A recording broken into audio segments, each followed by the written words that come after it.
After being on tour for a little while, you start to realize the bits of gear that end up being absolute necessities on a day-to-day basis. Now for me, I really like to try out new products and little bits of equipment within my setup, but right now there are 5 things that I'm using every single day that are absolute lifesavers, and I'm going to share them with you right now.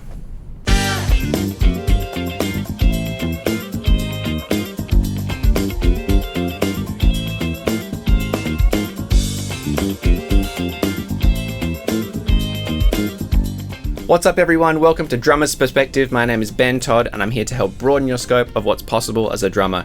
If you're new to the channel, thank you so much for being here. I really appreciate it. Don't forget to hit the subscribe button and the notification bell just to make sure you get a heads up next time I'm putting a video out. Just by you being here, I want to say thank you from the very start by offering you a free gift. It's my downloadable PDF guide, 5 tips to improve how you play with backing tracks.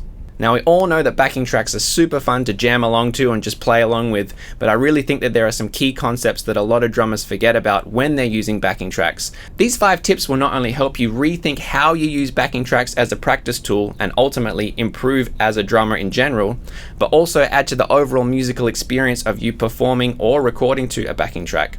So please head to drummersperspective.com/5track-tips and get that free downloadable guide right now. So I've been touring with Cirque du Soleil for the past 14 years, and within that time I've had the chance to try so many little bits of gear and accessories and products, and honestly it's a really fun thing for me because I get to bring in these new pieces of equipment within the consistent setup of the show and try them out. And if they work, then they get to stay. Now, a big disclaimer, I am endorsed by some of the companies that I'm going to talk about today, but this is in no way a paid video or sponsored video. I just want to share with you these products that I really believe in and are really saving my life on a daily basis on the show. So for a gig like this, there are portions of the show where we're sometimes not playing for minutes at a time. Now, I'm someone who likes to get the sticks out of my hands as much as I can, just so I'm not sitting there making them all clammy and sweaty when we're not playing. Over the time, I've tried a whole bunch of different stick bags and pouches and trays, but the one that I've found to work the best for me and I've been using for as long as I can remember is this Firth stick caddy. Now you notice it's a little bit beat up and worn. That's because I've been using it for pretty much the last 14 years. And the thing I love about this so much is firstly how durable it is. It's so strong and well made and has been with me, like I said, for as long as I can remember. So I have made a few adjustments to this particular product due to the nature and necessity of this kind of show. And the first thing I realized when I got it is that although it is very strong and made of hard metal and plastic, sometimes that's not the best for the noise that it produces when you put the sticks inside. Now for most gigs, if you're in a bar or a club and you're using this and you put the sticks inside and it makes a little bit of a rattling noise, then it's not such a big deal. But for me, because we were in a drum booth where everything's close mic'd and the sound is picked up really well, sometimes putting the sticks in the stick caddy and it rattling around was getting picked up by the mics. So I wanted to look for a way where I could make this a little quieter. So the first thing I did was get some thick spongy foam and put it at the bottom of the stick caddy, and that meant that when I put the sticks inside, it wasn't just hitting hard metal and making a clinking loud noise. It was just resting on soft foam. So when I was doing quick changes between brushes and mallets and sticks and throwing the sticks in there as fast as I could, it wasn't rattling around and getting picked up by the mics. So that was the first main thing. The second thing I did was put some felt around the outside rim of the stick caddy, and again this helped absorb some of the clinking sound that sometimes happened when I was putting the sticks in there fast.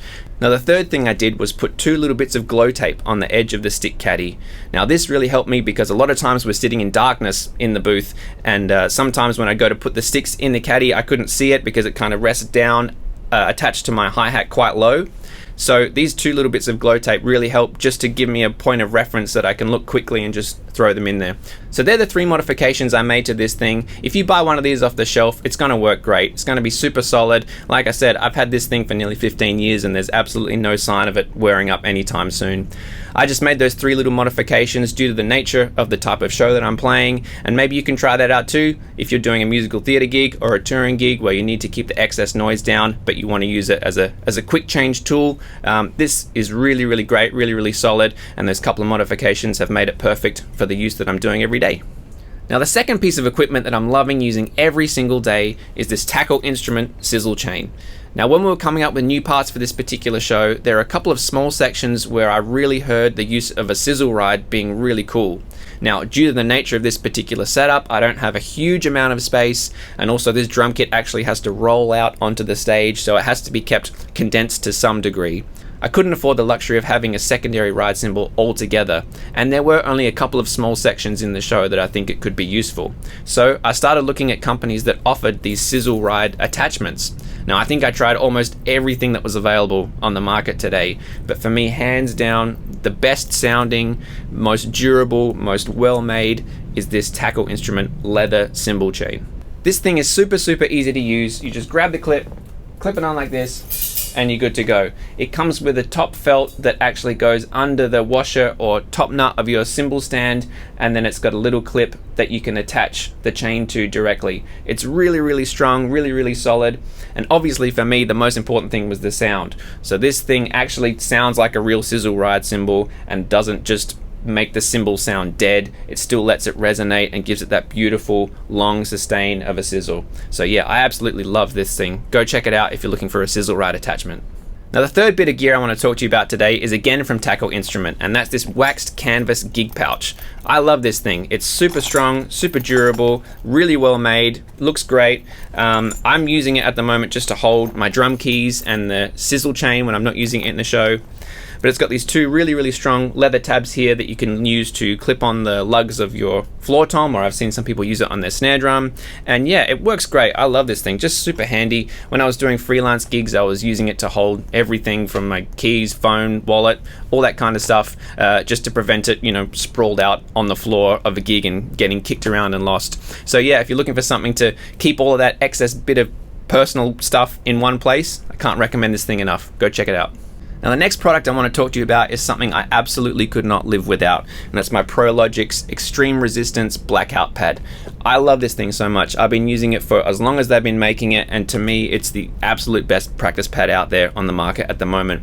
Now it is extreme resistance, so that means you have to work a little bit harder for the rebound, but that's not the reason I love it the most. It's actually because it's acoustically very quiet, so I can just rest it on my snare drum during the show and actually do little exercises and warm-ups when the show's going on, and it's not going to get picked up by any of the mics.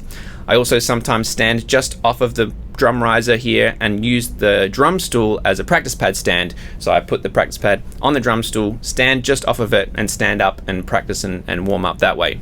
So yeah, I love this thing so much. I can't recommend it highly enough. The ProLogix Black Out Extreme Resistance Pad. Go check it out if you're looking for something that's super well made, super durable, really solid, and acoustically very quiet. Now the final piece of equipment I want to talk to you about today is something I've been using to some degree for pretty much the whole time I've been touring, and that's the Pearl Icon Rack. I love this thing so much. It's so durable, so solid. Due to the nature of this particular setup, we're on quite a small, narrow drum riser, and when we set up the drums, they have to go pretty much in exactly the same spot from city to city, and the Pearl Icon Rack makes that an absolute dream. I've spike marked everything on the floor so the legs go exactly where they need to go, and then I've labeled every clamp in association with every cymbal stand and tom mount as well. So for example, the toms are labeled T3, T2, T1 on the arms. The clamps on the rack have corresponding labels, T3, T2, T1. Same for the cymbals. They all have C1, C2, C3 going around. Each stand has a number and each clamp has a number. We leave the cymbal stands in exactly the same position. We don't break them down, so the angles all stay the same. Everything's memory locked, so when we get to an end of a city, we just take everything off the clamps, put them in the big road cases, take the rack apart, then we set the rack up on the carpet along with the spike marks. Everything goes together like a perfect puzzle every time, and it's just like the setup never changes from city to city.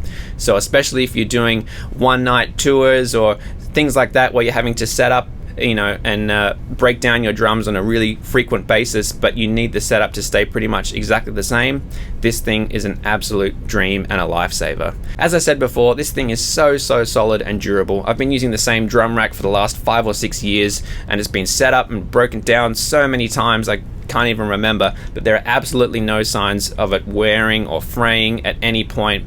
And yeah, I love it. I know I can trust it.